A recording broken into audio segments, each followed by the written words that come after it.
Instant V.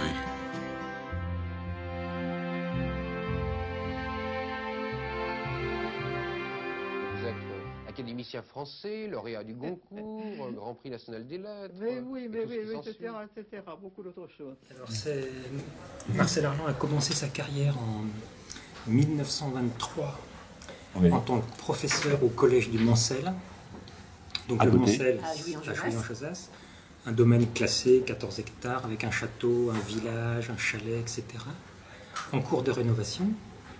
Et lorsque 5 ans plus tard, il a obtenu le prix Goncourt, dès la cloche sonnait, il a arrêté l'enseignement et il s'est consacré à ses travaux d'écriture. Alors pour lui, c'est-à-dire son œuvre personnelle, et aussi en tant que critique littéraire pour l'équipe Gallimard, et notamment celle de la Nouvelle Revue Française. D'accord. Voilà son début fulgurant de carrière, sachant qu'il venait de Haute-Marne, où il était né en 1899, dans un milieu qui ne l'amenait pas du tout naturellement à aller vers la littérature.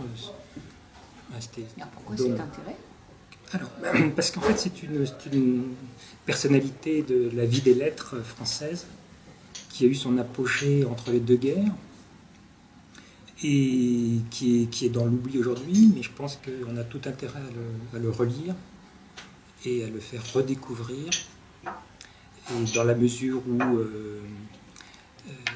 il y a un intérêt local et patrimonial avec le domaine du Moncel, oui. Voilà, je m'inscris dans cette lignée-là qui consiste à perpétuer la mémoire de certains grands auteurs français. Alors oui, j'y ai créé un café littéraire en 1999, je l'ai animé pendant 8 ans, et d'ailleurs je venais beaucoup à Versailles chercher des personnalités pour les inviter à Jouy. Là, on fait dans le sens. Bienvenue, alors, j'ai ramené aux auteurs de Jouy-en-Josas. J'ai ramené un document pour les lister. Alors c'est comme ça que moi je suis rentré dans l'écriture finalement, c'est à force d'interviewer des lecteurs.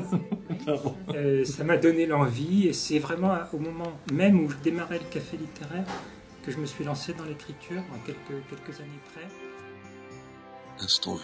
Alors l'école, oui, l'école a fermé, bien sûr. Tout le domaine a fermé. En fait, c'est un domaine qui a été la propriété d'Oberkampf, donc manufacturier d'étoiles de Jouy.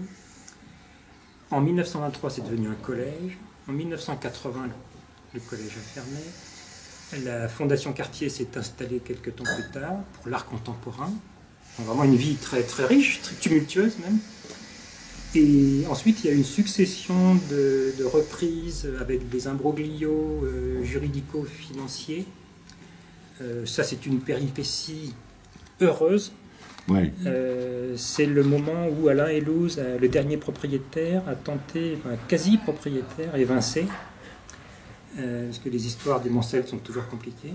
Mais néanmoins, l'histoire se poursuit, se prolonge, et on attend pour bientôt la réouverture.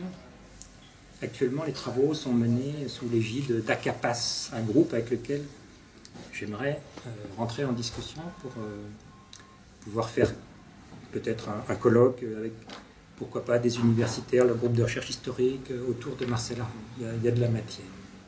Et qu'est-ce qui fait l'ordre, c'est cette pièce Rien, le désordre.